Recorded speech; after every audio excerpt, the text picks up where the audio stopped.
Okay, so today's episode is kind of a week in review featuring my conversations with the legendary Archie Manning, Assistant Secretary of Homeland Security Tricia McLaughlin, Delta Force Special Operator Brett Velicovich, President Zelenskyy's former press secretary Iuliia Mendel, Lair Marin Markham from the Libre Initiative, and the guy running a huge rock memorabilia auction later this week.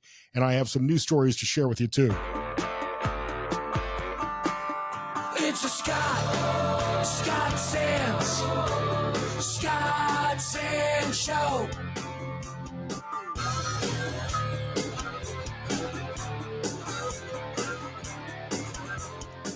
Okay, so I'm calling this episode 2572.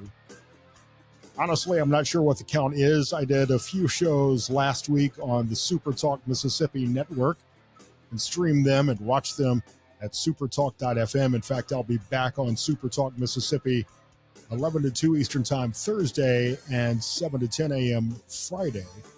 I always appreciate being asked to sit in for Gerard Gibbert and Richard Cross on SuperTalk Mississippi. It's a lot of fun to be back on the radio in what I call my home state. Born in Mobile, Alabama. Really, I consider Mississippi to be home.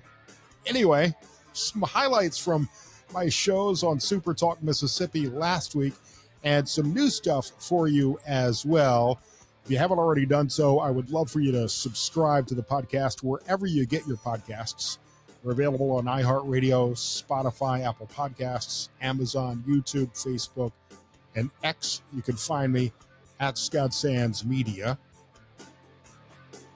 Many thanks to my friends and partners, RixaHealth.com. Thanks to Tim and Mia. They've helped me lose more than 100 pounds. I think I'm close to maybe 105 at least now. Kind of hit a plateau for a while, but I've been eating more protein and going to the gym a little bit more since, I've got time without a job these days. RixaHealth.com. If you want to start a medication-assisted weight loss journey like I've been on, it's really changed my life. If you need a new roof, if your roof is leaking from all the rain we've been getting, or if you need a new roof, you could get it done same day and estimates in less than 24 hours. Call Jamie and Mike, my friends, at 4guysandaroof.com. Thanks to 3rd Street Cigar in Waterville. They're starting comedy nights again on June 18th. You can get the information on the 3rd Street Cigar Facebook page. Thanks to Josh at Farnsworth Cocktail Bar. I need to see Christy at the Art of Men's Grooming. My beard is getting a little shaggy. And thanks to Jeff and all my friends downstairs here at the Commodore Perry Building, Whiskey Red Saloon. Mondays they do Service Industry Night, and I think he's got a hot dog bar downstairs today on Memorial Day, and Wednesday line dancing at Whiskey Red Saloon. Also, the show powered by Alp Nicotine Pouches.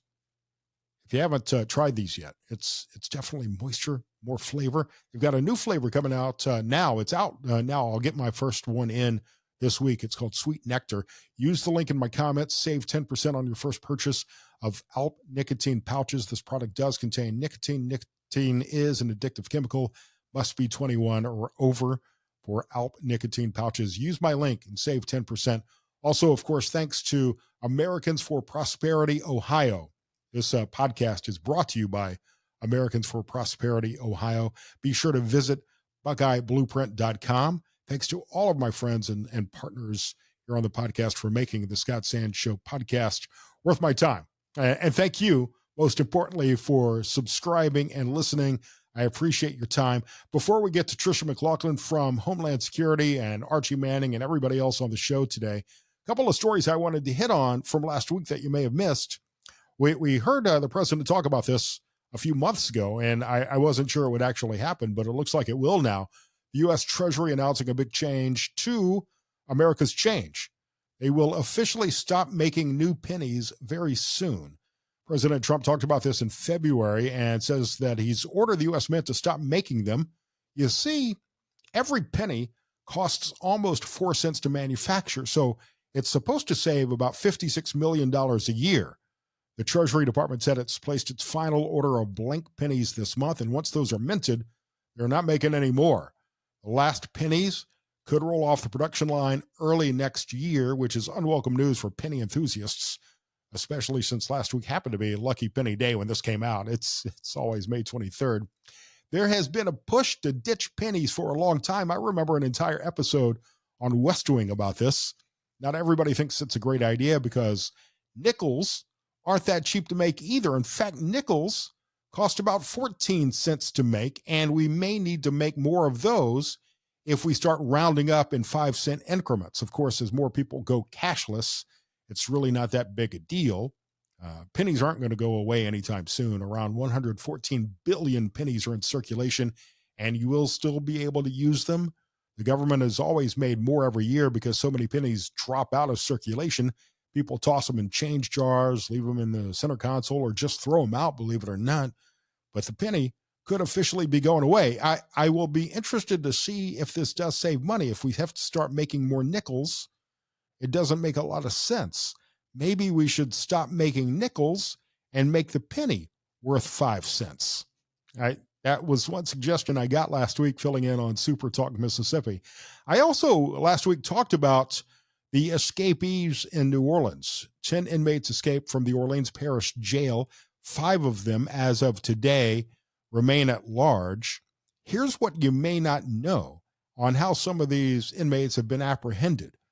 For 2 years, the New Orleans Police Department has been secretly using facial recognition cameras to scan the streets, potentially breaking city rules.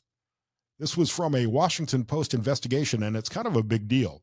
So let's break it down. The city has over 200 cameras in New Orleans run by a nonprofit called Project NOLA, and it watches the city streets 24/7. These aren't just any cameras. They're using facial recognition to spot suspects in real time, and they ping police officers' phones with those names and locations.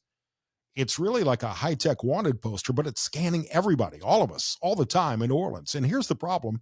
It violates a 2022 City Council ordinance that says police can only use facial recognition for specific violent crime suspects and with strict oversight.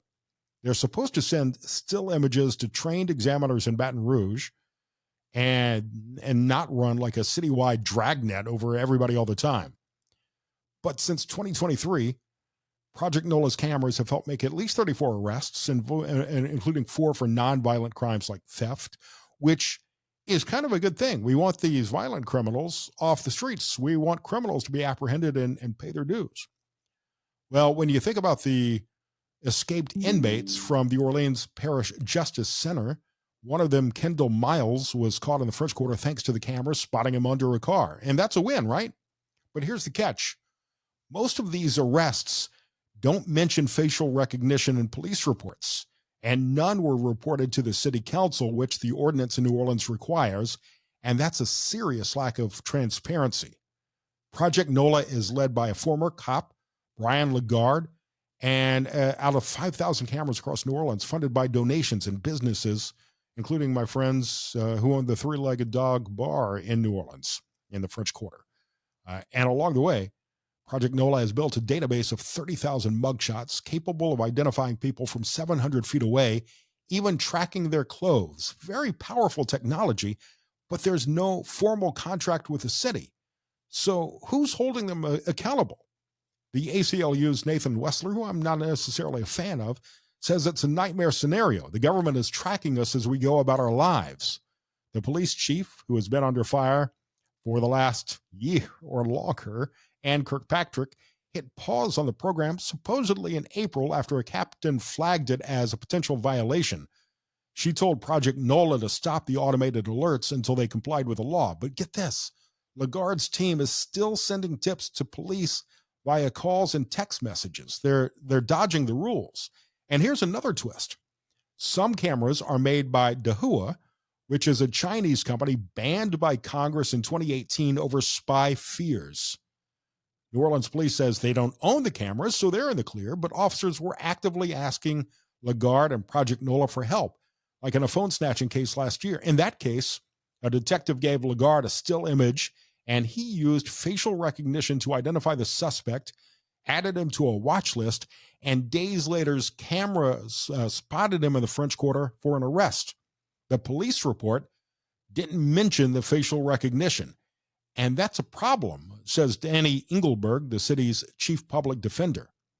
Without that kind of transparency, defendants can't challenge the technology, which studies show can misidentify people of color, women, and older people, which all raises big questions. With violent crime supposedly down in New Orleans, but incidents like the New Year's Day attack on Bourbon Street still fresh in our minds, do the people of New Orleans, do we around the country, not just New Orleans, where this technology could be rolled out in cities like Toledo, Columbus, Chicago, Detroit, is it a step too far, especially when it's run by a private group with no oversight like Project NOLA? Kirkpatrick and the district attorney, Jason Williams, are talking to the city council about revising the ordinance and maybe even running their own facial recognition program with more clear rules, like not using it at protests. But for now, feels like it's a serious trust issue. I think we deserve to know when we're being watched and when facial recognition technology is being used. What do you think? Is this technology a crime-fighting tool, a privacy invasion? Would you like to see this rolled out in more cities? I think it would be a good thing if we can get violent criminals, known criminals, off the streets, or be able to use it as an investigative tool after a horrible attack like we saw in New Orleans on Bourbon Street. But in the meantime, the city is collecting data and following us around, and we don't know it. Not just in New Orleans. This is happening in other cities. And China, through this company, Dahua, now also has access to follow people they want around using the same facial recognition technology. I'd love to hear your thoughts on that. You can leave a comment below. Lair Marin Markham from the Libre Initiative will join me in just a few minutes. But first, I'm going to share some highlights from my shows this week on SuperTalk Mississippi, including with the legendary Archie Manning, Iuliia Mendel, who is President Zelenskyy's former press secretary in Ukraine. She's got special insight into possible ceasefires, prisoner swaps, attacks on Vladimir Putin this weekend. We'll also talk with Delta Force Special Operator Brett Velicovich. He'll explain the president's proposed Golden Dome, and we'll have information on a huge rock memorabilia auction later this week. Now, some of these segments, as I mentioned, are highlights from my past week guest hosting on Super Talk Mississippi. So you may see me doing a wardrobe change here and there. I can't remember what shirt I was wearing. I think I was wearing this shirt for most of those segments, but I'm not positive. We'll start the guest section of the podcast off today with Tricia McLaughlin, the Assistant Secretary of Homeland Security, as heard earlier this week on Super Talk Mississippi. Tricia, I've known you for years. You and Secretary Noem are doing a bang-up job. Congratulations on everything you've achieved so far in the first 100-some-odd days in office. Oh, thank you, Scott. I'm proud to serve the American people, and under Secretary Noem and President Trump, they've had some historic victories, and thanks for getting out there and speaking the truth. You had a press conference earlier today. Let's talk about some of it involves a lot of the legal challenges the administration is facing to deporting these criminal illegals that are in this country. Yeah, Scott, we've faced a historic number of injunctions in this administration from activist judges. This is just the latest example. We had a third country deportation flight that held 8 individuals. Scott, these are the worst of the worst individuals. There's murderers, child rapists, even an individual who raped a individual who is mentally disabled. Really disgusting. And the fact that this Massachusetts judge is trying to step in and intervene and take these people back to our country, it just shows exactly who they are. The contrast is incredibly stark. Scott, you have Secretary Noem and President Trump and our brave ICE enforcement officers who are working every single day to get these vicious criminals off of American streets. And then on the other hand, you have these activist judges who are happy to turn a blind eye to these crimes and get these people back on American soil. You've got this latest judge is from Massachusetts. We've got more than 10 million illegals in this country, and President Trump has secured our border in record time. I don't believe anybody expected him to get it done as quickly as he has, but we still have all of these millions of illegals in this country, many of them dangerous criminals and gang members that we need to get out and send back to their home country. And these judges are making it that much more difficult to make our country safe. It's so true, Scott. I mean, you heard about the latest at Delaney Hall Detention Facility, which is a detention hall in Newark, New Jersey, that holds the worst of the worst. They hold MS-13 gang members, known terrorists, murderers, convicted rapists, really disgusting people. And yet there are 3 members of Congress and even the mayor there who are calling for these people to be allowed out off of onto American soil. So these are the kind of activists that we're fighting every single day. And by the way, Scott, when these politicians and activist judges continue to vilify our men and women in uniform, there's real consequences. Our ICE enforcement officers are facing a 400% increase in assaults against them. It's disgusting, it's un-American, and it must be stopped. Congresswoman McIver, charged with assaulting 2 of those agents in New Jersey. What should happen to her, in your opinion? I'm going to leave that to the DOJ, but I think an example needs to be set. If you lay a finger on our ICE enforcement officers, there has to be repercussions. And just to give viewers the facts there, these 3 members of Congress, as a vehicle was entering the detention facility and the gates were open, they took that opportunity and stormed that detention facility, making it to the first security checkpoint. So they trespassed, they broke the law, and they're trying to say that they broke the law in the name of oversight, but it's completely false. We have proper procedures, proper channels to actually conduct oversight and take one of these tours, and putting our law enforcement, the detainees, and our staff at these detention facilities is just unacceptable. Kilmara Abrego Garcia has become one of the poster children for Democrats in favor of keeping these criminal gang members in our country, for people like Senator Van Hollen. What is this, just the public being misled by people like Senator Van Hollen as to who these people really are and how dangerous they are to the rest of us? It's a little bit shocking that this is the hill that Senator Van Hollen and many Democrats have decided to die on. Kilmar Abrego Garcia is anything but an innocent man and an innocent father, as the media would have you believe. He was involved in human trafficking, in labor trafficking. His own wife has testified that he hit her, that he grabbed her, bruised her, pulled off her shirt, was threatening her and her children, was detaining her against her will. And oh, by the way, he was arrested with other members of MS-13. He was decked out in MS-13 symbols with drugs and rolls of cash. This is not an innocent individual. And if that's who they want to lionize, celebrate, glorify, then go for it, because who we're going to glorify and protect is the American people and the American victims, Scott. We're talking to Tricia McLaughlin. She's Assistant Secretary of Homeland Security here on SuperTalk Mississippi. Mississippi is not really getting all of the headlines that other states have, but there's still a problem with illegal immigration in Mississippi. You've got I-10 and other highways that run through the state that turn it into a highway for drug trafficking, for human trafficking. The state, however, unlike other municipalities, cooperating with agencies like ICE to do something about it and protect the people of Mississippi. Yeah, absolutely. And I mean, Tren de Aragua, for example, they are one of the most vicious gangs in this country, human trafficking. And there's a new group that's coming up and emerging. It's called Anti-Tren. It's a rival to Tren de Aragua, and we're finding that they're really exploiting more rural and country areas because there's not as much law enforcement present. In these early days of these gangs, as we work to thwart them, we know that they become more and more violent because they're trying to establish themselves, establish their turfs against other gangs. So it's a real problem out there, and that's what Secretary Noem, President Trump, and our brave law enforcement officers who are on the front lines of combating this kind of violent criminal activity every single day.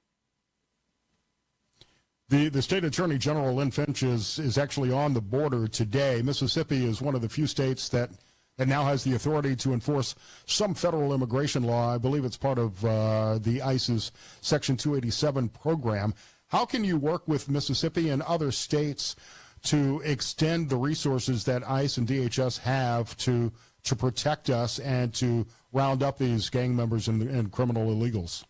Well, under the Trump administration, we've established 562 agreements under the authority that you mentioned, 287G, which really means deputizing these local and state law enforcement officers to conduct immigration enforcement. It's a very powerful tool. We've seen Florida has used it miraculously. They have, under Operation Tidal Wave, they've arrested more than 1,100 individuals in just one 3-day operation alone. And so we're looking forward to seeing Mississippi and other states as well really utilize that tool. We know that our state and local law enforcement, they know these areas better than anyone, and they care about these communities better than anyone. They want to get these vicious criminals out. So I think we're going to see a lot of success, a lot more workforce operations, and a lot more raids under this program.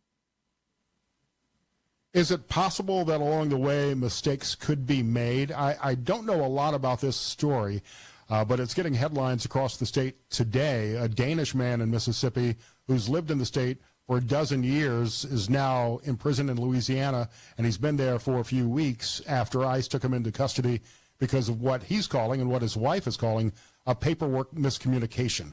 Will these mistakes happen, and how can ICE and DHS rectify them if a mistake is made? Scott, I'm not familiar with this particular case, but I will say CBP, as well as ICE and our law enforcement across the country, follow proper protocols. We do have a high task at our hand, which is to get 15 to 20 million people who have entered this country illegally in the last 4 years out of this country. But when mistakes are made, and if they are made, we make sure we remedy them incredibly quickly, and that we get the people that there was an issue with taken care of. So again, I'll have to come back and give you the details of this, but what we've seen a lot of is a lot of fake stories, a lot of lies out there, and we've had to really combat them, hand-to-hand combat on them. Because at the end of the day, we're not opposed to immigration. Immigrants have built this country as long as it's done legally, and I think that the incentive of paying people to leave the country voluntarily if they're here illegally, with the option of being able to return through the legal process, is a great way to do this without overextending federal resources to round them up and deport them involuntarily. Exactly. This was a nation, our founding is a nation of legal immigrants, and we celebrate that. But you cannot enter this country illegally and expect to be able to stay here as you continue to break the law. So, Scott, you laid it out, but just to remind viewers what DHS and what the Trump administration is offering those who are illegally in this country, it costs about $17,000 to arrest and deport an individual. So we are going to save the taxpayers 70% by offering to fly these illegal immigrants out of this country. They also get a $1,000 stipend and potentially the opportunity to return the legal right way. But if not, if they don't take advantage of this opportunity, we will fine them, we will arrest them, and we will deport them, and they will never be allowed to return. The choice is crystal clear, and we hope people take advantage of self-deportation. Tricia McLaughlin, Assistant Secretary of Homeland Security, doing a bang-up job. Thank you so much for your time. It's great to see you, Tricia. Scott, I appreciate you. Have a great day. Middays with Gerard Gibbert from the Element Wealth Studios on SuperTalk Mississippi. I'm Scott Sands. Brett Velicovich is joining me now, former U.S. Army Special Operations Intelligence Analyst, drone expert, member of Delta Force. Brett, it's great to talk to you again. How are you? Hey, how you doing? As we get ready for Memorial Day weekend, I just want to point out that you are truly an American hero, and I'm sure you have many comrades you'll be remembering this Memorial Day weekend as well. Yeah, absolutely. I'm happy to celebrate this weekend, and it seems like Memorial Day weekend and 4th of July, just like this tape rolls through my head of like all the friends and colleagues and people we lost, and we'd like to share these stories with friends and family and keep them in our hearts. President Trump has certainly put a renewed focus on the U.S. military and defending the American people. Let's start with this announcement this week of the Golden Dome. Can you explain that in terms that I could understand what the Golden Dome is and what it's supposed to do, how it's going to work? Yeah, sure. It sounds epic, doesn't it? The Golden Dome sounds scary, but it is meant to be a bit scary to our adversaries, right? It's really meant to be an advanced missile defense system that's sort of this multi-layer integrated defense shield that leverages ground, sea, air, space-based technologies, satellites, interceptors, and it's meant to protect America against modern day threats. People liken it to sort of the Iron Dome, but it's a lot different than that. It's so much more, because Iron Dome in Israel is really focused on short range missiles, right? Israel's enemies are very, very close. Ours are long, across oceans. And so we're focused with this new project on these intercontinental ballistic missiles, hypersonic missiles, which have just become really, really the next generation threat to us that we're seeing North Korea and China build out. And it's meant to protect against all the new age systems. And frankly, our defenses are outdated. I don't think a lot of Americans realize just how outdated our U.S. missile defenses are. If you were to look at sort of what we have protecting us now, we've got defenses that are designed to counter rogue threats, but they're over 20 years old, and they'd have little effect these days against the hypersonic weapon systems that are out there that we need to get ahead of. And so I'm glad that President Trump is focused on this project. It's a big endeavor. It's going to require a lot of different companies coming together, integrating new technologies, and I'm glad to see that we're putting some funding to this. Every time you or another expert who knows how our defense capabilities work says that our defense capabilities are outdated, it scares the heck out of me. And with new technology emerging all the time, you mentioned the hypersonic missiles that are being developed. This is new technology that we really had not anticipated. And the best time to intercept a missile is when it launches. You don't want to give it a lot of flight time. You want to be able to get that threat eliminated as quickly as possible. Yeah, you're exactly right. I mean, the fact is we face global threats like never before. China, North Korea, Iran, Russia. Our enemies have developed offensive missile systems that can reach out and strike us here at the homeland in ways we'd never envisioned before. And so we have to adapt fast. And this Golden Dome system is going to be the most powerful missile defense system ever built. And really, this is about focusing on countering what China is rapidly doing. And we learned, I think yesterday, China really isn't happy with this Golden Dome system. And of course they aren't, because it's a direct threat to their long-term strategy. And that, frankly, is a great thing to us. We learned that China just in the last month, based on some exercises that occurred in the Pentagon, had the ability with their current hypersonic missile systems to take out all of our U.S. aircraft carriers within just 20 minutes of launch. And that should be scary to people. They're also amassing dozens of missiles in space, basically orbiting missiles in space that they want to equip with nuclear warheads that have the potential of destroying our civilization. And so that's exactly what this new dome is designed to counter.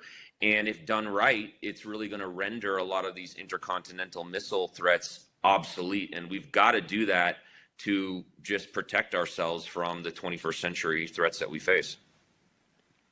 Just mentioning the technology again, to go back to that for a second, we've heard all of the headlines over the last couple of weeks about problems with air traffic control stations around the country, especially in Newark, and their radar systems going out, their communications going out. That's also technology that's 20 years old, and I'm sure there are components of our commercial air traffic control system that are built into our defense system. And if ATC is failing, that means that our defense systems could also be failing. Yeah, you're exactly right. I think that there are a lot of systems, legacy systems in the U.S. that we need to wipe the dust off of and revamp. And a lot of that, I think, if you remember the drone threats that we faced in New Jersey and Langley Air Force Base, where we had these drone incursions, which frankly we still don't have great answers on what happened there. A lot of the reason we don't have answers for what occurred was because we just don't have great detection systems out there, and a lot of that is restricted. Our government, the FAA, the FCC, they're protecting some pretty significant airspace, but at the same time, we have threats that we need to be able to be prepared for, and a lot of that is going to come from the advancements in drone technology. And what's really interesting to me about this new weapon defense system is the space component.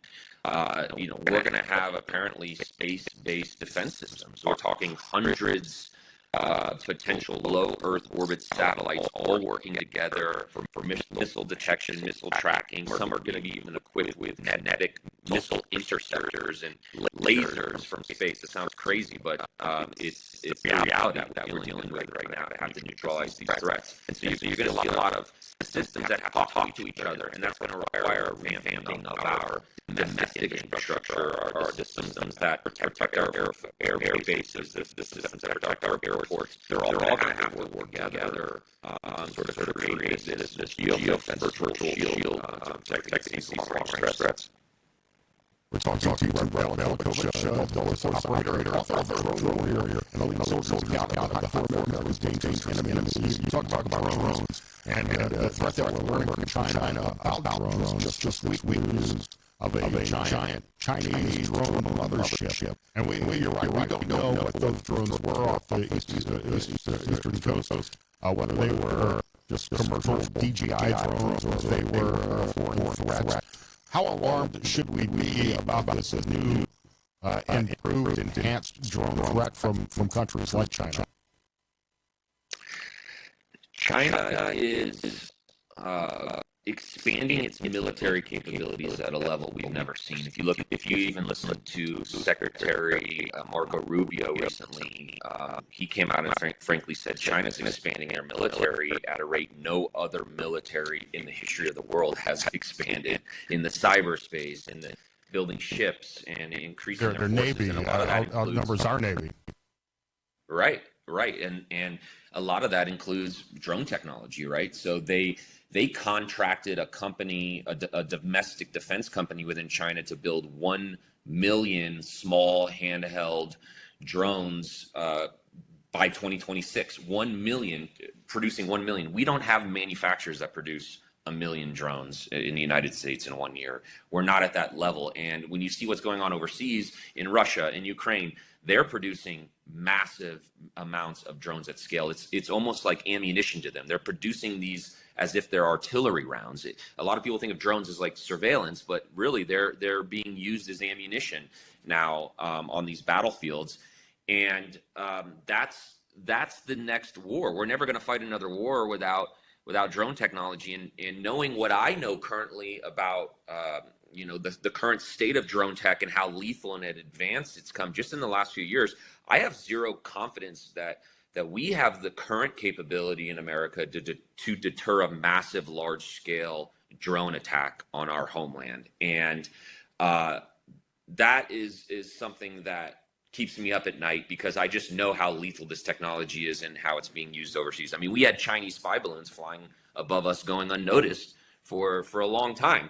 And it seems like we spend more money seemingly propping up these foreign countries' defenses instead of our own, and that's got to stop. We've got to first and foremost protect our own citizens, protect our own house before we look to protect others. And this is why we're looking internally now at making sure we can defend our country in ways that we just need to protect against future threats.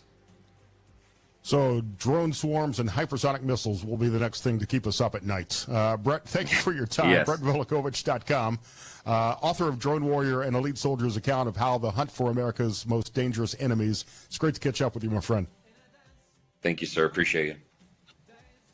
Middays with Gerard Gibbert continues here on SuperTalk Mississippi. I'm Scott Sands. 2 seconds remain, and the outcome rested squarely with the team of Hill, Blanchard, and Zarro.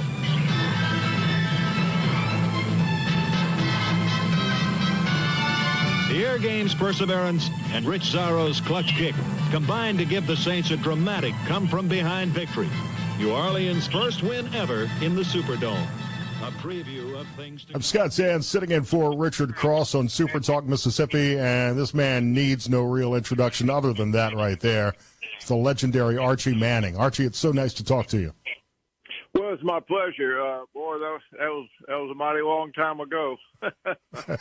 So I'll be perfectly honest with you, sir. I'm an Alabama Crimson Tide fan, but you were playing at Ole Miss before I really knew what football was about, or you may have changed me over. Well, thank you. But Alabama's a pretty good team to play for through the years. they play some mighty good football over there. I was a Saints fan during your era, though, at least, so I've got that on my side. Well, that can be painful back in my day, but fortunately, a few years ago, the Saints got it rolling and finally won that Super Bowl. You and your family have had such a tremendous impact on the sport of football. Does that resonate with you at all? Do you realize how impactful you and your family have been on the sport? Well, I've been really blessed. Iuliia and I have been married for 54 years. We were blessed with three boys. All three boys have given us a lot of joy through the years. And I'm not talking about Super Bowl. That was fun, but we didn't try to raise quarterbacks. We really just tried to raise kids. My wife's done a great job, and we've just been blessed. Our son Cooper has been a joy. Cooper was really the best athlete of our three boys, and unfortunately his college days got taken away from him with a spinal cord problem. But he's done well in business. He's raised a great family. And then, of course, Peyton came along and had a good run at Tennessee and played a long time in the National Football League. Had a lot of success, and that was fun. And Eli right behind him, playing for the New York Giants, and they had some good times. So we count our blessings, and it's been a fun journey. I can tell you that. Well, and you raised such great men as well. I can't speak to Eli, but I lived in Indianapolis during Peyton's run with the Colts and had the opportunity to meet him several times and work with him on several charity projects. And he just made such an important impact in the community of Indianapolis during his time there, from the Peyton Manning Children's Hospital to numerous other charity organizations. So you really instilled those important values in them as well. Well, thank you. That has been such just a fun ride. Indianapolis, of course, the Colts left Baltimore and went to Indianapolis, and that was kind of a struggle for a while. But for when Peyton went there, it just they put a good team around him, and Tony Dungy had a lot to do with that, and they just had some great years. A lot of people, of course, the Patriots is phenomenal what they did when Bill Belichick was there winning 6 Super Bowls. But, during the decade there, the Colts won more games than the Patriots did. The Patriots won more Super Bowls, but the Colts won more regular season games than the Patriots did. So they had a good run. They won a lot of games, and it was fun for that community. It's a good community in that great Midwest town. And it was fun for us to be up there on Sundays and be part of that. When we're talking about the impact that you and your family have had, it's not just the kids, it's not just your career, but also the Manning Passing Academy, which has developed and improved the skills of so many players that have also achieved greatness along the way. Well, we never envisioned that we started this in 1996. It was Peyton's idea. He was a college player, and he went to a camp when he was in high school over in Birmingham called the Bowden Passing Academy, and it was Coach Bowden from Florida State and his sons.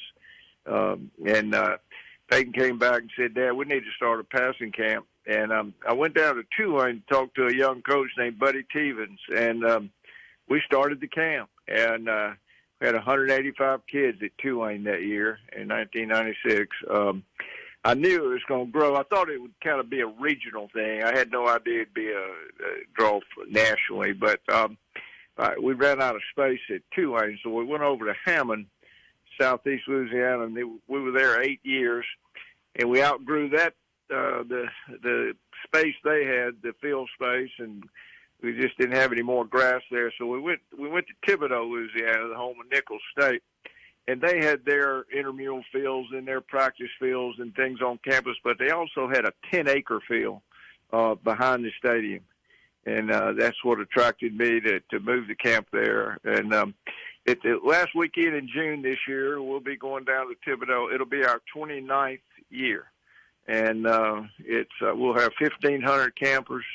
I have over 250 people on my staff that we put on that camp for 4 days. So it's been a lot of fun. It's been. I think I saw something like 30,000 kids have come through the camp. Boys have never missed a minute of the camp. So it's been fun.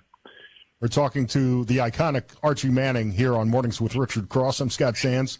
Archie, as it happens, some news from college football yesterday, and you were on the inaugural college football playoff selection committee. Yesterday, the committee announcing that they were going to expand by another 2 or maybe even 4 teams. Your thoughts as this expansion continues? Are there that many good teams that deserve to be in the playoff structure? Yeah, this going. I'm not sure where it's going to go. Of course, I was on that first committee, and for years there we just picked 4 teams, which is hard. And I always said the 5th and 6th teams really going to be mad. So they expanded, and last year I said, well, they got 12 teams. I said, well, the 13 and 14 will be mad, but I guess you don't care when you have that many. I think they'll expand it a little more. They made a good move yesterday by not taking necessarily a conference champion. They're taking the highest ranked and that it should be in the rankings to make the playoffs. Last year, they had a couple of teams that got a bye that really shouldn't have been getting a bye. Yeah, I would agree with that. As we saw the outcomes of those games, we could probably talk about this topic for hours. Archie, your thoughts on NIL and the transfer portal and how it's affected college football. A lot of attention has obviously been spent on Arch at Texas, and your family's had an interesting approach to his career at Texas so far. Well, it's turned college football upside down, no doubt about that.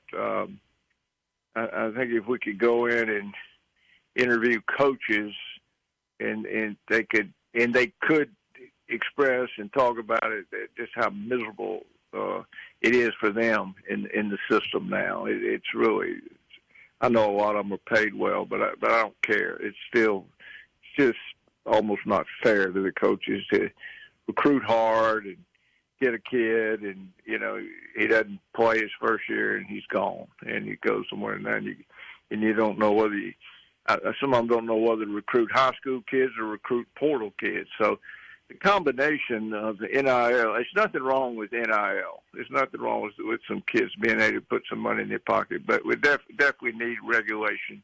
We don't need pay for play. We don't need kids getting negotiating with various colleges to leave one school and go to another. So we've got to get some regulation, and I hope it happens in the near future. If they're going to get paid, there should be some sort of contractual obligation to stay with the school for a minimum term in exchange for that money, whether it's held in escrow or otherwise. Yeah, I agree. And I think two portal dates during the year is ridiculous. It's just ridiculous to have a second portal thing right after spring practice. I mean, it just makes it so difficult for the coaches. How much money do you think you would have been able to make in NIL if that existed when you were in college? I don't know. I got some buddies. My old freshman team, we had a great bunch of guys, and we have a thread, and it goes back and forth. And on that thread, they just call me 18. Some smart aleck one day put on there and said, well, 18 was doing NIL back in the 60s. Not true. Let's dispel all of those rumors. Archie Manning, it's been a pleasure to have you on. Thank you so much for your time, sir. Oh, it's my pleasure. Great to be with you. Have a great Memorial Day weekend. Archie Manning, Mornings with Richard Cross. I'm Scott Sands on SuperTalk Mississippi. Iuliia Mendel will join us next. She is overseas and former press secretary to President Zelenskyy of Ukraine. We'll talk about the latest in the peace talks next.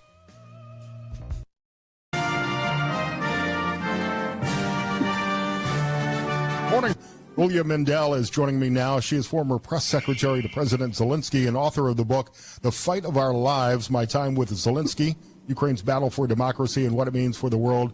Iuliia, it's great to see you again. Scott, thank you for having me.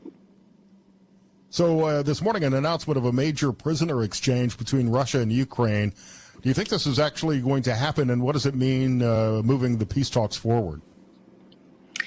Well, up to now, it seems that the exchange of prisoners is, let's say, the solo only achievement that has been reached and has been confidently reached by the both sides, Ukraine and Russia, in Istanbul. And Ukraine stays optimistic, and this might be the biggest exchange of prisoners since large-scale invasion in 2022. But let me remind you that since Russia first invaded Ukraine in Donbass in 2014, Ukraine and Russia have conducted a lot of exchanges of prisoners. It's the matter that, there are more Ukrainians coming to Russian prisoners again because of the war that continues. But of course, we all stay hopeful and hope to see it happen, because Ukrainian office of the president thinks that the next stage of negotiations can happen only after the exchange of prisoners. And will there actually be the next step in these peace talks? We've heard talks about a ceasefire coming, and Russia continues to strike inside Ukraine, and Ukraine is, as we've talked about, fighting for their lives. Well, that's the question up to the God and perhaps to the devil, right? You never know what's going to happen next. As you saw, Ukraine launched the Peace Forum last year in June in Switzerland, and that was the promise for the second stage where Russia could have been present.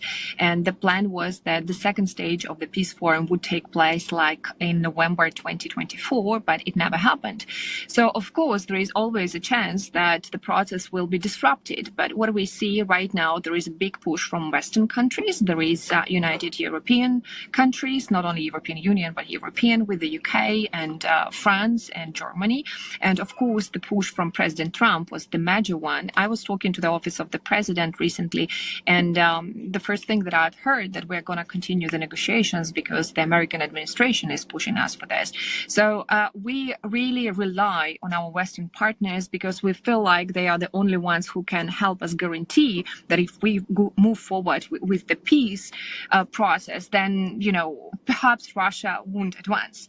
But at the same time, the talks stay only the talks because Russia has not stopped its advance for a day or for an hour. And I must say that it's very complicated. As I mentioned in my book, The Fight of Our Lives, now, the peace process is very, very complicated, especially with two nations, where there is so much trauma and anger. But right now, if we are speaking about the ceasefire, it's very important that there is some kind of a document negotiated and signed by both sides that would suggest the technical details of how this ceasefire actually will work. So, for instance, who's going to monitor the violations? Turkey is suggesting itself, but also we know that there is OSCE, right, that has huge experience in this types of conflicts. Then what is going to be the punishment? Is there going to be the withdrawal of troops? How do we react if there is the violation? And without the document signed by both sides and agreed conditions of this ceasefire, I don't think that ceasefire is likely to happen. And let me finish. I'm sorry that I'm talking too much, but if this happens, then perhaps there will be a chance for negotiating something bigger, some bigger deal for the people. But right now, I must say the war continues as it was. And as we are talking right now, Odessa is recovering from Russian missile strikes. As I read the latest news, there were at least 2 Russian missiles that made hits in Odessa, and soon we will be counting wounded, and I hope no dead people. You've got a special insight into President Zelenskyy, and we all saw the heated confrontation with President Trump in the White House. I think the president is now saying that he recognizes that Vladimir Putin doesn't really want peace either. I think the rest of the world wants to see peace. Certainly the people of Ukraine want to see peace. How do we achieve that when both sides are making unreasonable demands for the ceasefire or peace negotiations? Russia wants territory that they haven't even conquered yet. Ukraine doesn't want to give up any of your territory at all. And wants to join NATO, which will not be allowed to happen. The American support for continually sending money that we have not seen any accountability from what's going on is is losing taste with most Americans today. So how do we move this forward if both sides are kind of in an impasse? Well, you're asking difficult questions, Scott, and I would like to help, but I'm so low. Let me just tell you that President of the United States has, a lot of truthful points, and you mentioned a lot of them. It's very difficult to reach any kind of ceasefire or peace when both sides are not agreeing with any kind of compromises. Let me just talk for the people of Ukraine.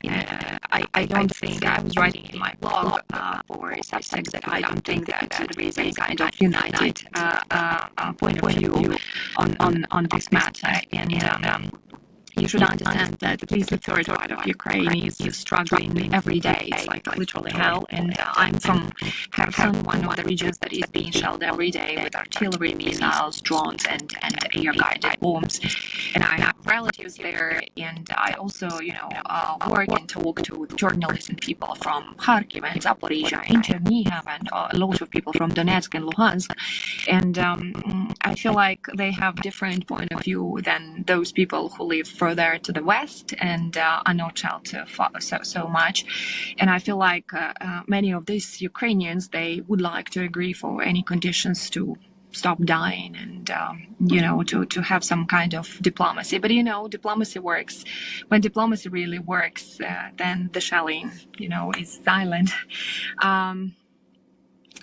I think we need someone really smart and committed here to peace. And I'm not sure I'm the one to answer your tough questions today about the compromises. We're talking to Iuliia Mendel here on Mornings with Richard Cross. I'm Scott Sands. What is the attitude of the people of Ukraine? And it may vary region to region depending on how attacked they are by Russians. Are you feeling less support from the United States and from your allies? And is that discouraging? How has that affected the morale of the soldiers? Yeah, I was talking to people from the military and also military general staff, and they said that they noticed the disruptions in delivery of weapons, and that played some role. Let me just say that all Ukrainians, we all rely on our military because they are committed, and we saw how our soldiers,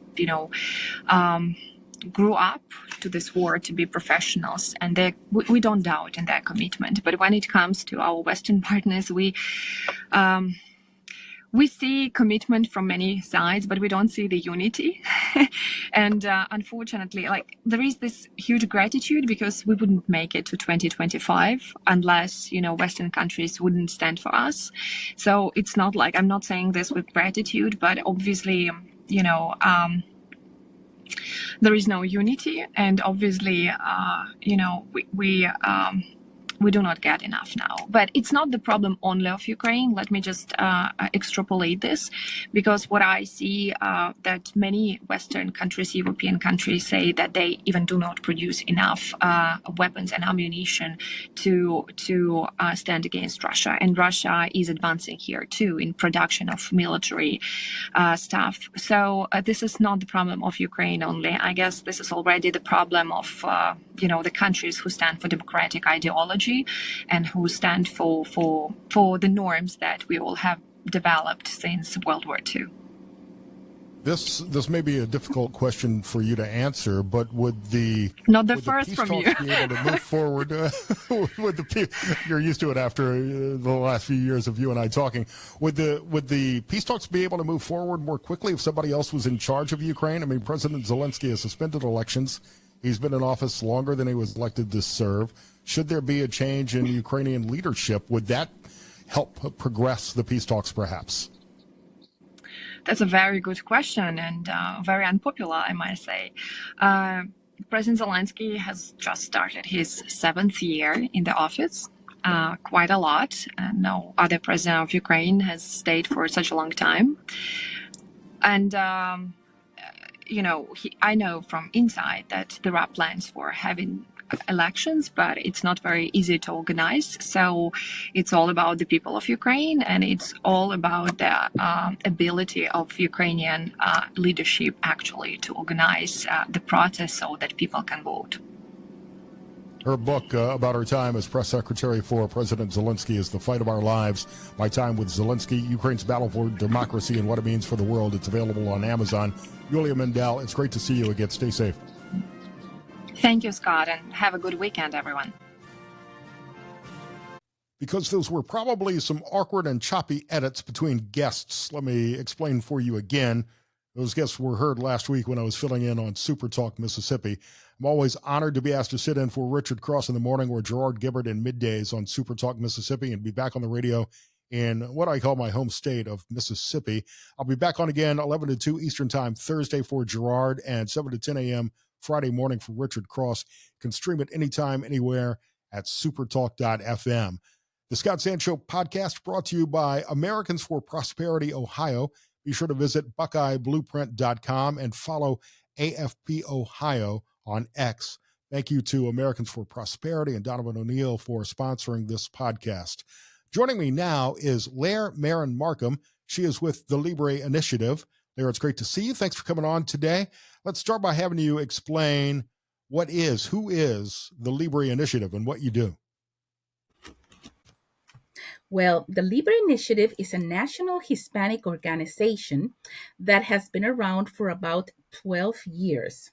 And we are dedicated for our Hispanic community to help our community reach its full potential, as well as to help them obtain the American dream. And we had a big victory towards that end this week as the big, beautiful bill passed the House, extending and making the 2017 Trump tax cuts permanent. This could have affected everybody and cost us all more money in taxes. Nobody wants that.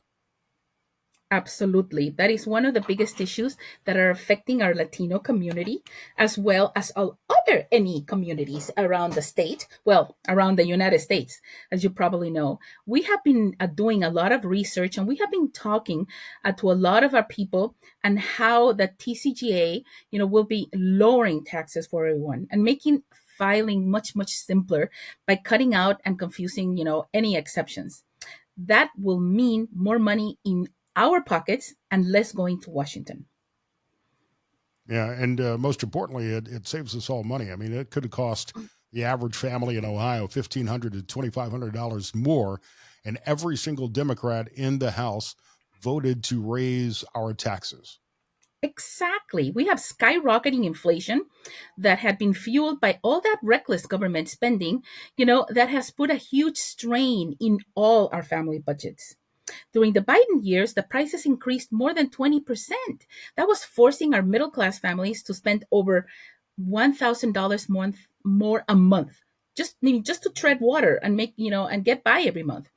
If we let the tax cuts just expire, all middle-class Americans will be paying an additional $1,500 a year in taxes. That leaves even less money, to pay for all those Washington higher prices. And by keeping the 2017 Tax Cuts Jobs Act, we can better help hardworking Americans make ends meet. Scott. There's some problems, obviously, in the big, beautiful bill. I'd love to see spending cuts actually happen. This does potentially add to the deficit. We'll see if Donald Trump is able to make that up in this tariff proposal and his tariff strategy.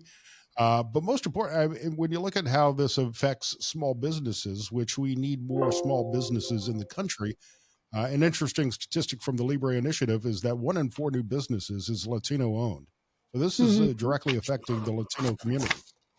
Oh, absolutely. Absolutely. I mean, it's affecting our Latino community significantly. We did with the Libre Institute a survey around across the United States, and we made a lot of really incredible findings.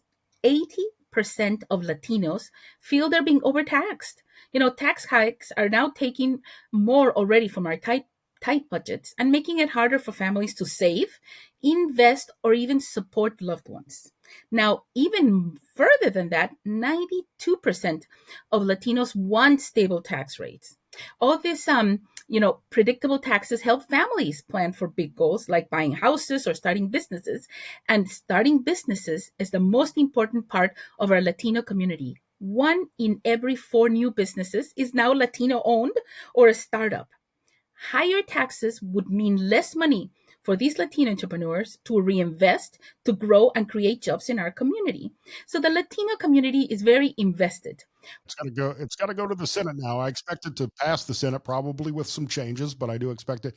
Another important aspect of this is the no tax on tips and no tax on Social Security and no tax on overtime.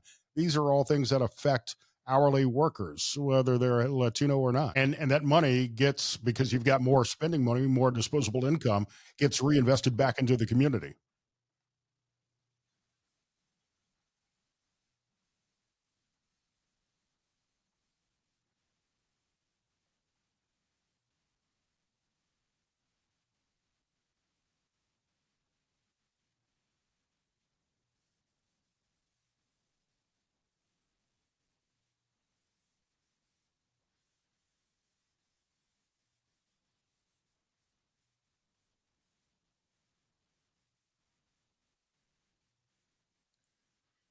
Blair, great to see you. Thank you so much for your time. I told you it was a jam-packed special holiday edition of the podcast today. We've got one more guest. Cody Frederick is with Julian's Auctions. There's a huge rock memorabilia auction going on this week. He's on the phone to tell us all about it. Hi, Scott. How are you doing? Terrific. Thank you so much for coming on to tell us about the latest auction. This thing is huge. Yeah, it really is, Scott, and I appreciate you having us on here. You know, we have over 650 lots in this upcoming auction of music history, from people like Dolly Parton, Taylor Swift, all the way up to your favorite grunge artists like Nirvana. And then we, of course, have the Leeds, the Beatles, the Rolling Stones, Eddie Van Halen, you name it, we've got it in this particular sale. It's quite incredible. The collection for rock aficionados is just absolutely amazing. What do these things typically go for at auction? I mean, I've got to imagine that there are some crazy Swifties willing to pay thousands of dollars for Taylor Swift's guitar. Yeah, I mean, Taylor Swift's fan base is wide and it's deep, and they're hungry. And so anytime anything that Taylor comes to auction, it tends to sell, and we tend to get a lot of activity on that.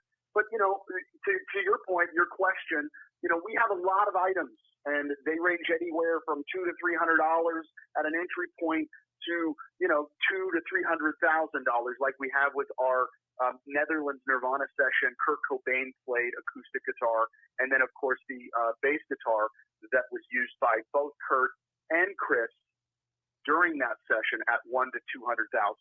So, you know, there's a big range, and it's really dependent on your price point.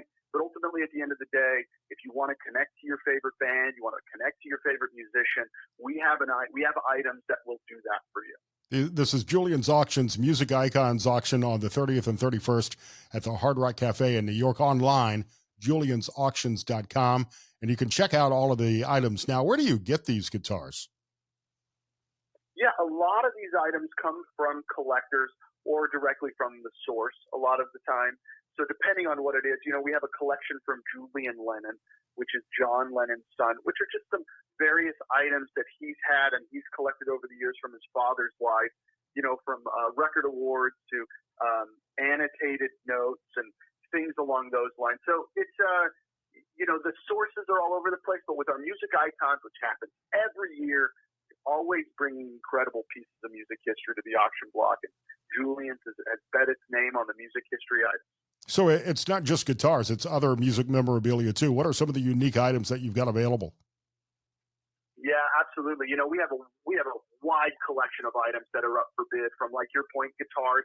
We have RIA Music Awards from some of your favorite artists like the Beatles, as well as wardrobe, stage-worn wardrobe. We have a dress that Dolly Parton wore in Hee Haw in 1971, I believe is what it was.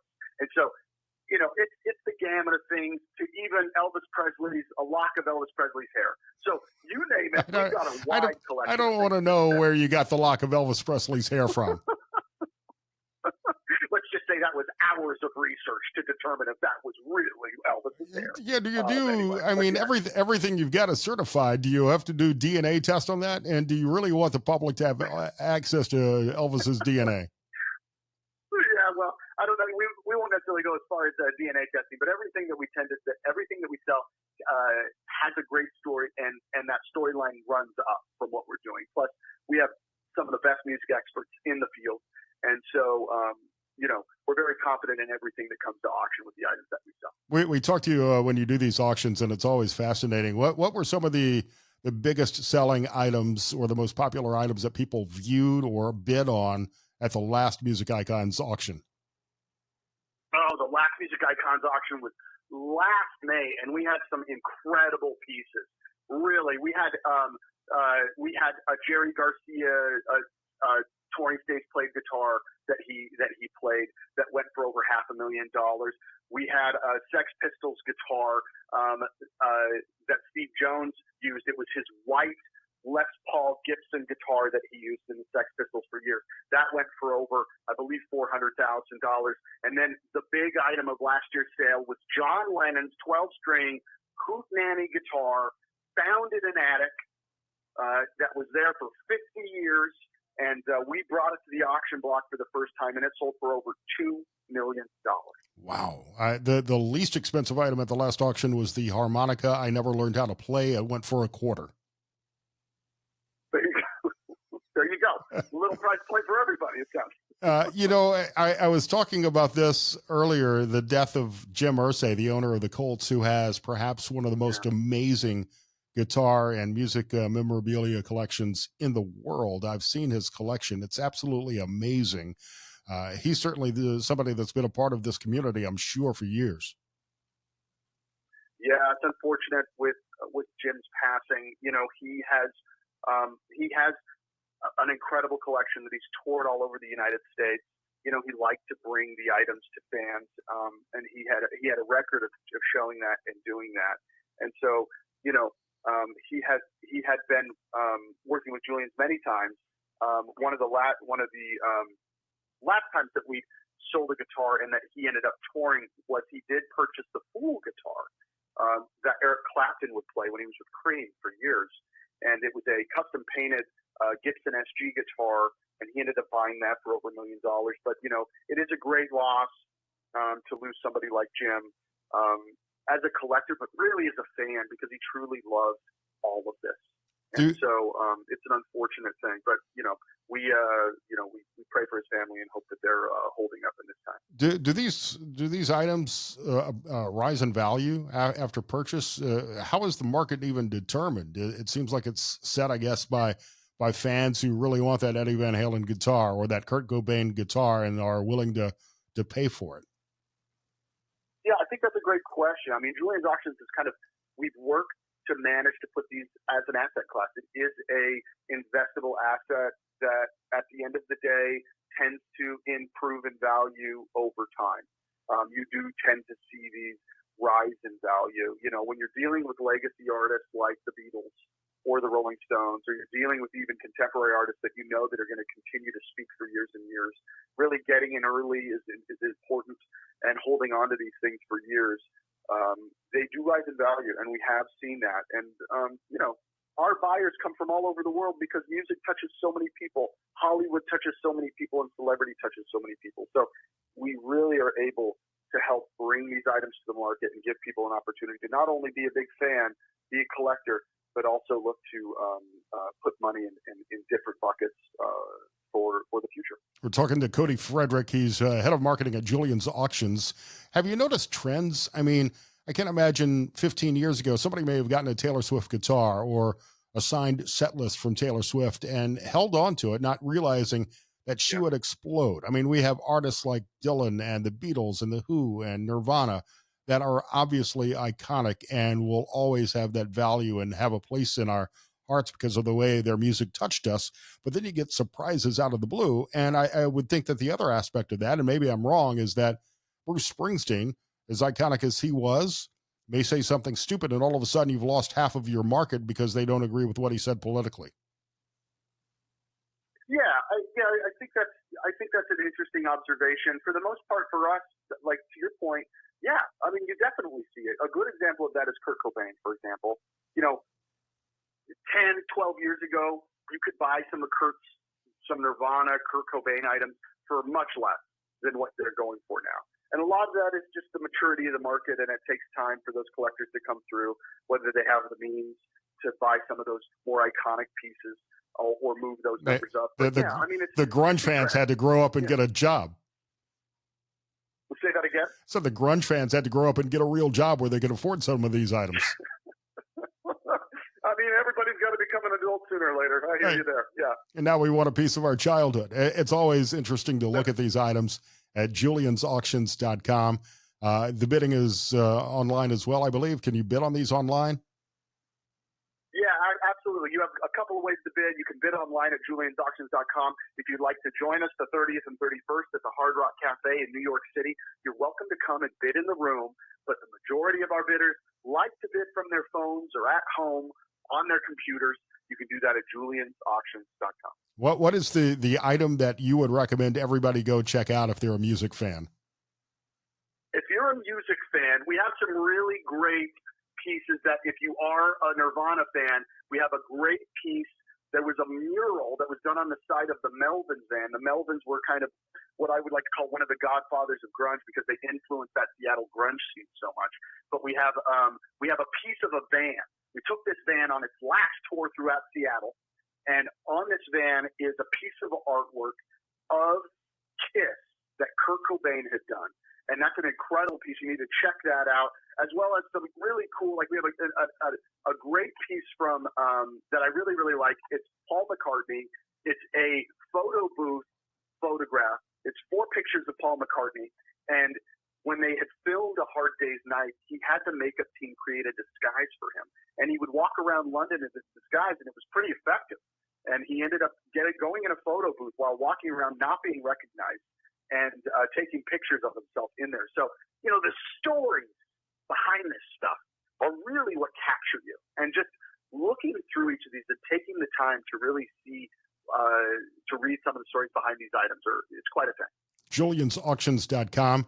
And at the Hard Rock Cafe on the 30th and 31st. Kyle, it's been great to catch up with you and hear these stories. As a music fan myself, I want to look at the stuff you've got from Prince and The Who and Queen. Yeah. Just an amazing collection. Yeah, we've got it all. And look for your favorite artists in our upcoming sale there, May 30th and 31st. Thanks again. Thanks, Cody. Some amazing stuff on the site. You've got to check it out. I'm not done yet. A couple of stories to close out the day. We told you about the escaped inmates in New Orleans at the beginning of the podcast. Here's another criminal behind bars, but I don't understand what this guy was supposed to do. Maybe drink water? A convicted felon back behind bars in Florida, and it's all thanks to the One Chip Challenge. The police report called it the Hot Chip Challenge. Same difference. I've done this before. Shaggy and I did this on the air on the old radio show on WSPD. It's when you eat that single tortilla chip that's crazy spicy. It's covered, I believe, in Carolina Reaper dust. 36-year-old Darren Delikes was out on parole in late March when he was caught on video drinking a beer at a bar after attempting the One Chip Challenge. You see, his parole agreement said he wasn't allowed to have alcohol.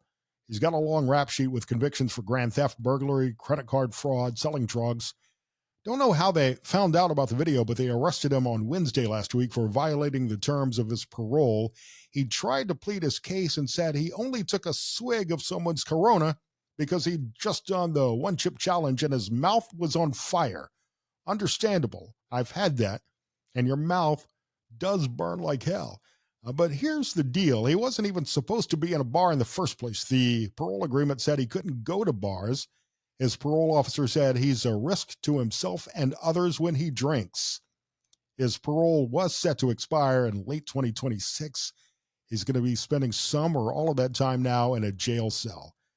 And it's hard, as I know, to force cats to do anything that they don't want to do. Picture my producer, Tiger the cat, sitting to my left now. So I don't know. Maybe this cat wanted to be a drug mule. Prison officials in Costa Rica caught a cat trying to smuggle drugs behind bars last week. They captured it climbing over a fence with 236 grams of marijuana and 68 grams of heroin strapped to its back. Officials believe the cat was deployed by someone to smuggle the drugs to prisoners inside, which makes sense because the alternate is the cat was acting on its own. They cut the drugs off the cat, handed it over to animal care to have it checked out, and the cat's fine. The cat is not facing any charges. They're now searching through security footage to figure out who's behind the cat drug mule, and it probably wasn't the sharpest person because the cat is mostly white, and they unleashed the cat at night, making it much easier to spot. The cat is fine. Don't worry. Thanks again to Americans for Prosperity Ohio for sponsoring the podcast. Be sure to visit BuckeyeBlueprint.com. Thanks to all of my other friends who help make this possible every week. RixaHealth.com. If you're thinking about a medication-assisted weight loss journey, visit RixaHealth.com and check out Tim and Mia's podcast. It's terrific. Health Without the System. It's available on all platforms. If you need a new roof or some repairs, call Jamie and Mike at 4guysonaRoof.com. They'll get an estimate back to you in 24 hours or less. And once they get you on the schedule, you might have a new roof same day. If you haven't been to Farnsworth Cocktail Bar in Waterville yet, go see Josh. Try the Double Smash Burger, any of the seafood, have some oysters. Third Street Cigar has comedy returning June 18th. You can get the information on their Facebook page. Thanks to Christy at the Art of Men's Grooming. Can't wait to see her this week. Whiskey Red Saloon downstairs at the Commodore Perry. Service Industry Night tonight. If you're listening to this on Monday, line dancing on Wednesday. Check it out before the Walleye and Mud Hens games all week. And thanks to Alp Nicotine Pouches. Got the wintergreen in right now. Use the link in my comments. Save 10% on your first purchase of Alp. Ditch the other pouches, man. This product does contain nicotine. Nicotine is an addictive chemical. Must be 21 or over. Alp Nicotine Pouches. It's Tucker Carlson's company. Be sure to subscribe wherever you get your podcasts. iHeartRadio, Spotify, Apple Podcasts, Amazon, YouTube, Facebook. Find me on X at Scott Sands Media.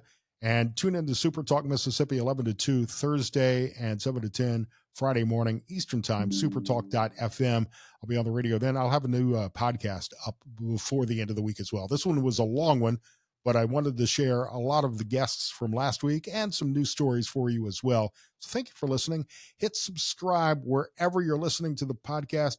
Share some stars if you're watching on Facebook. Much appreciated. Have a great Monday, and let's remember what Memorial Day is truly all about.